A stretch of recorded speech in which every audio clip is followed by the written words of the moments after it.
Alright, so now you actually have to remove, you can press L to select between the two. It's basically the same as Legacy 1, but it's a little more streamlined. You can actually do more stuff with it. Like, hang on. Since I'm not really good at using Piccolo for a while. Cool shit. And you can hold it down and keep it going too. Oh wait, that's... It does catch on some objects, but other than that, it does have infinite range if it doesn't hit anything. So that's very good. It's a continuous stream of damage too, and there's not really a lot of knockback on it unless you're fighting a boss. Eat shit. Nope, not today. Oh, but before that, time to go fly over to Master Roshi's house. Wait, can I do the thing? Yep, I can do the thing. Alright, hang on. Since I have a scanner on there, I figured this out earlier. Scatter analysis cannot detect any brainwaves. Perhaps the scatter is malfunction. Can't detect any brainwaves. I find it funnier that she has an HP count. Yeah, this guy was probably gonna turn into like my Pokedex of this game. It's gonna be kind of cool.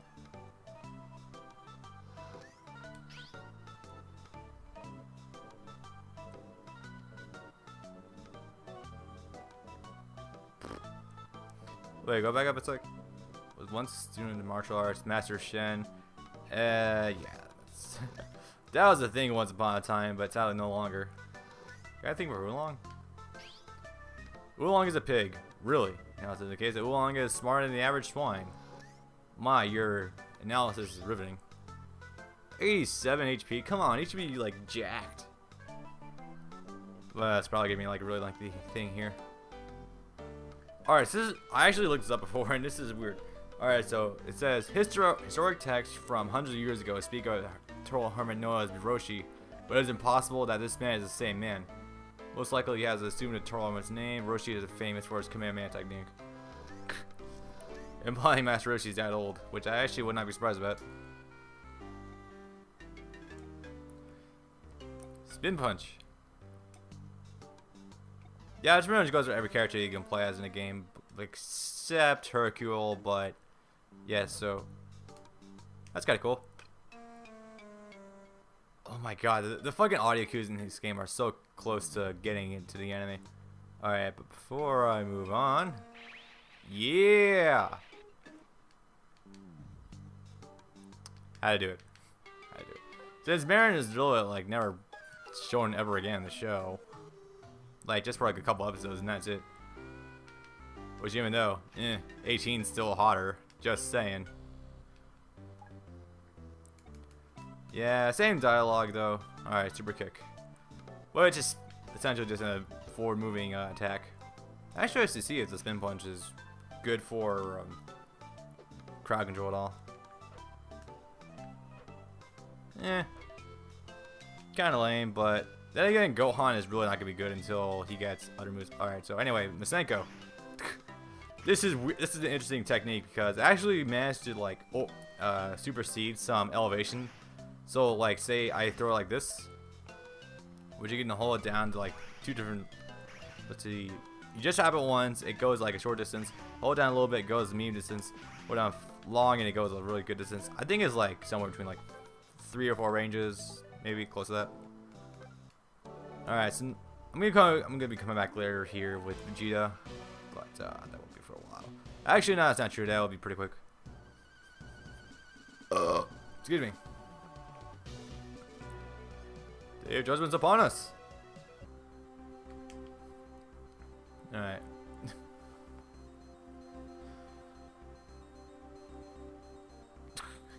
I don't think you're nuts for asking, man. Don't worry about it.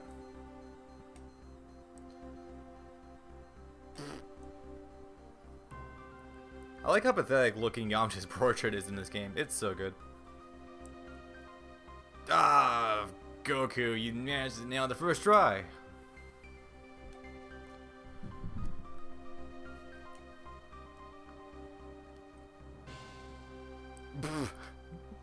Okay.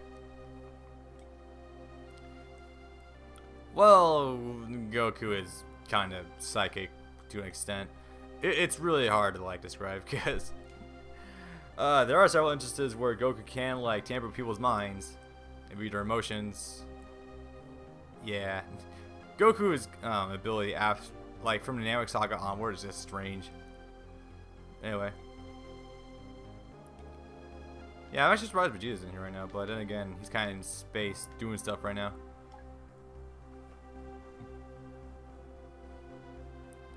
You and your amazing fucking character portrait, man. Alright. You can talk to all these guys, but it's not anything you wouldn't expect. It's just kind of like the usual dialogue. Everyone just talking after the 3-year time gap. It's actually probably one of the probably the single largest time gap we've gotten in Dragon Ball Z to date. Well, you know, not counting the whole Dragon Ball Z thing, but this is like just this right here.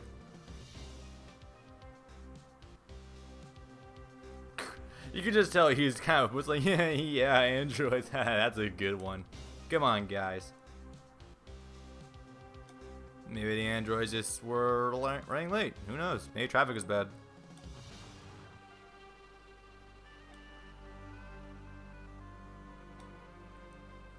You can? Well, we can't. That sucks. I mean, it wouldn't be that hard anime, actually.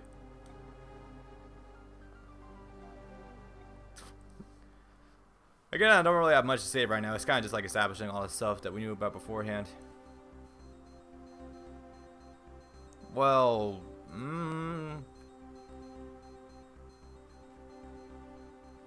well, you can watch for explosions or go try to find them yourself. Yeah, I know, right? Imagine trying to actually look for something manually. How about that? That's right, Yamcha. If you find them, don't try and engage them. And Yajirobe promptly turns tail and leaves. That kind of figures, actually. Down to go. Alright, so if anyone sees a really old man with a Cossack hat or a fat mime, be sure to let everyone else know. Actually, yeah, these people in this town don't really have anything to say. You can't go into houses, I don't think. Like, well, considering this, you're literally only going to be here once before the city gets blown up anyway. Which is kind of depressing in some ways, but yeah. Castle Corporation. What the hell would this figure be? Oh, well, that's quick. Got it. Good lord, Yamcha, you got your ass destroyed.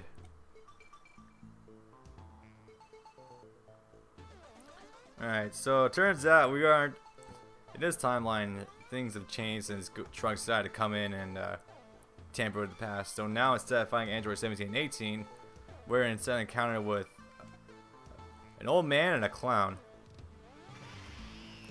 I'm not sure if that's better or worse than a couple of prepubescent teenagers. No, I can honestly tell you.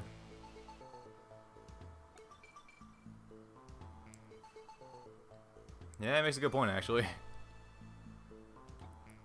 Remind me again why Jiro just randomly decided to stop monitoring the Z fighters after they got back from Namek. You know, you could have missed some major details there. I tell you, it's more on your ass for not paying attention to that, dude.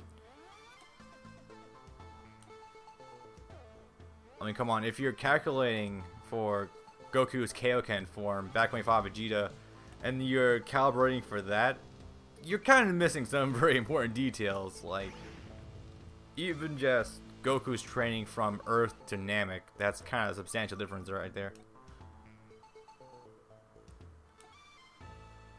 Ah, Jiro, you asshole. Well, can't disagree. Am I just now noticing that every villain in this game has a red background to portraits? I think that's the case. Oh, come on. Well, to be fair, I think half the people in this world would know Goku's name. You know, tournaments and all. Well, I guess it's going to become famous after the Busaka. Meanwhile, in outer space...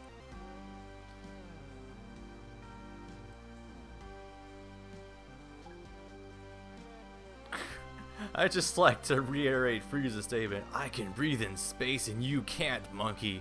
What am I looking at? What am I looking at? Okay, seriously. Fuck. The manga like has at no point shows that Saiyans can breathe in space, but here's the anime, and it's just so silly. Alright, but now this is actually cool because this is the only time we're gonna see like kind of into Vegeta's flashback of how he is able to become Super Saiyan. Which, to be fair, is actually pretty good because it's kind of like this whole emotional struggle with Vegeta trying to like get past Goku, who's like always one step ahead of him. But I guess you guys can read that into that in your own time. Punch. Now imagine how much it'd take to make Vegeta snap like this. Like seriously, that must take a lot. Got it. Yay, being able to transform. But the one downside of transformations in this game is that when you kill, you're always hearing that aura sound in the background, even when it's on your character. So that means if you beat someone in Super Saiyan form, you're gonna be in Super Saiyan form for the following cutscene. So it's gonna always be playing, always, which is pretty damn annoying. Terribly increase the power, but I'm pretty sure, I think it might also increase your other stats, but I'm not entirely sure how much it increases your power, but I can figure it out right now. I think it's like somewhere around double. Anyway, Super Saiyan mechanic in this game is kind of cool because it operates kind of like a move, and it operates as a transformation in like at the same time. So like, you can press the L button to like swap between all of your different things, and then you have the Z option right here, which will allow you, when it's the yellow triangle on the right fully goes up, you can go into a transformation and turn Super Saiyan, which would be right around a second now here. So you wait for the yellow triangle to get full, which doesn't take too long. Press B, wait for it to fully drain, and you're in Super Saiyan. However, like you saw, I was in Super Saiyan for not even a second. It's already taken off like 3 of my energy points. That Super Saiyan at the beginning of this game is like a energy whore. It just sucks out all your energy. It's not until later where you get a massive energy bar you can actually maintain it for like extended periods of time. Also, I love that planet that's glowing in the background. I don't know why. I have this thing for 16-bit graphics, especially on the Game Boy Advance because it's all polished and shit, and it's all good. Anyway, time to head back to Earth and go ahead and take care of some androids.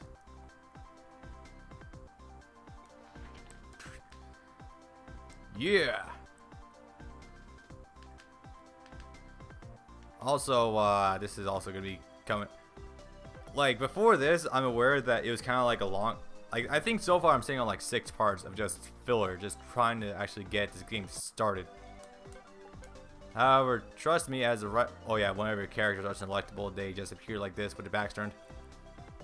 However, once you get to this point in the game, once the androids actually show up, you're kind of in the fast lane. Oh yeah, and Namex. For some reason, Purunga wasn't very thorough in his transportation of all the Namekians to New Namek, so there's some left behind on Earth you can go find and bring back to the ship and all that good stuff. Which will be done later. That funny thing is actually the most well-hidden characters, items in the game. Well-hidden stuff. I'm not really sure how to describe. Do I call them things? Because, well, they're collectibles. But at the same time, they're also dudes. I'm not really sure how to describe them actually, but you got good stuff for me. Wait, what do you? Oh yeah, he takes me to the sledgehammer.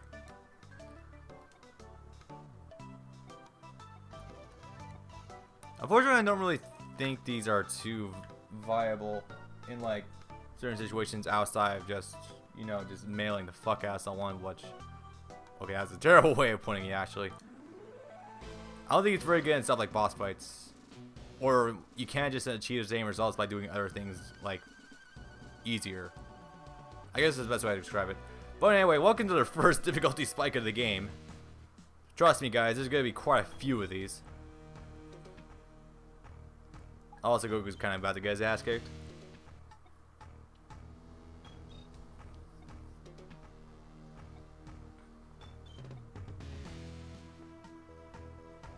Sometime, you mean kind of for a long ass time, and then you decide to kind of give up.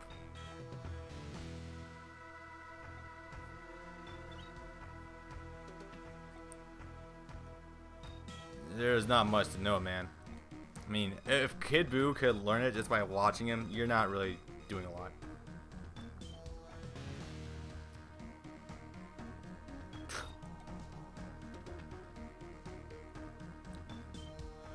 Random coughs, okay. Bullshit. There was all the need to do so.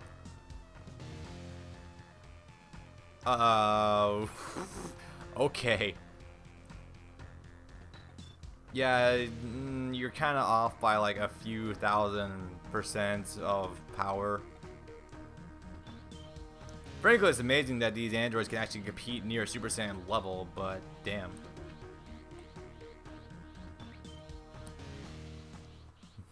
Data not found. Jiro, you jackass. You never thought to just stick around and just keep spying on Goku. This is... when you lose, this is all in your head, man. Then again, 17 and 18 are like able to easily overpower him. God damn.